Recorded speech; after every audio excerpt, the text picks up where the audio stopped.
એક ગાડીના 10,000 રૂપિયા ખર્ચો થાય. તો પછી ભાઈ અમારે લાઈનમાં ઊભું રહેવાનું નહીં, 5,000 ઓને આલો, 10,000 ઓને આલો, એ બધાની અંદરથી મુક્ત કરી દેવાના. એ જ્યોત તમે આવો એટલે ફક્ત આશ્રમમાં આવ્યા નહીં કે જ્યોત ચાલુ પ્રગટ થઈ જાય, એવી સ્થિતિ પણ આપણે ગોઠવવા થઈ જાય. એટલે કોઈને મોડું ન થાય. જેટલો આનો 5-10 ગાડીઓ લાવવાની જરૂર નહીં. એક ગાડીની 5 ભાઈ આવો તો તમે આયા ને જ્યોત તૈયાર. ત્યાં એવી વ્યવસ્થા આપણે ટૂંકા ગાળામાં અમે ગોઠવવા જઈ રહ્યા છીએ.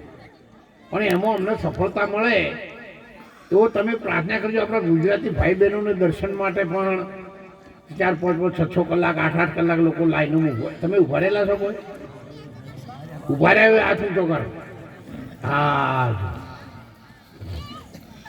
એ બધાની અંદરથી તમને મુક્ત કરવાનું આયોજન દોલતરામ મહારાજ સીધું ગોઠવી રહ્યા છે. અને ગોઠવાયા પછી તમને ખબર પડે આ તો ગોઠવાઈ ગયો. હળીઓ કરવાની તો પગ દુખાડવાની જરૂર નહીં. એવો આખો પ્લાનિંગ કરીએ છીએ. અને એમાં આપણે લેટેસ્ટ પ્લાનિંગ કરીશું. આપણા ગોપાલને દીકરાઓને કોઈને પાર્કિંગમાં રહેવામાં, પ્રસાદ લેવામાં તકલીફ ન પડે એવું ગોઠવીએ છીએ. તમે બધા થોડા જાગજો. જાગેલા તો છો જ. તમે તો 36 લગ્ના છો. કોણીઓ તો 32 લગ્નો હોય, તો 36 હોય કોનામાં. એટલે બહુ હોશિયાર સમાજ છે. અને એમાં ભગવાને અમને જન્મ આપ્યો છે. એટલે મારી જાતને તો હું ધન્ય માનું છું કે ભગવાન મને આવા સમાજમાં જન્મ આપ્યો અને એને જગાડવાની તક મને આલીને એટલી બુદ્ધિ આલી. અને તમે બધાને સ્વીકાર કર્યો. 40 વર્ષ પહેલા જે મેં મહેનત કરી હતી એ મહેનતને સફળ બનાવનાર તમે છો. એટલે બધાને તાળીથી વધાવો. ઘેર ઘેર પહોંચાડી દીધી. અને ત્યારે અમારા સંતોએ ભજનમાં કહ્યું છે એ જાગજે જાગજે જીવડા તું જાગજે. એ જાગજે જાગજે જીવડા તું જાગજે.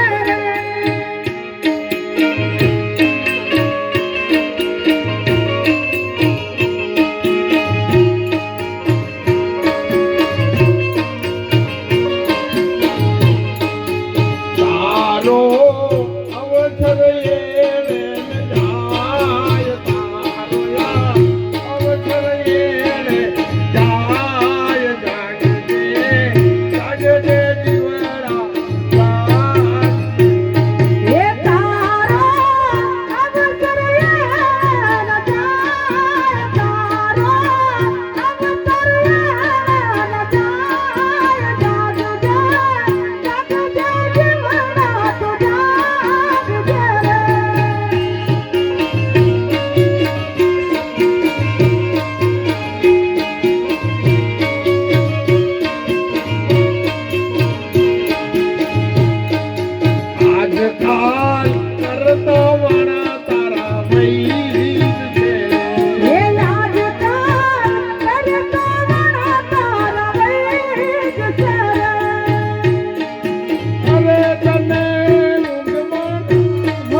ત્યારે એક આપણા દેશી ગામડાનો છોકરો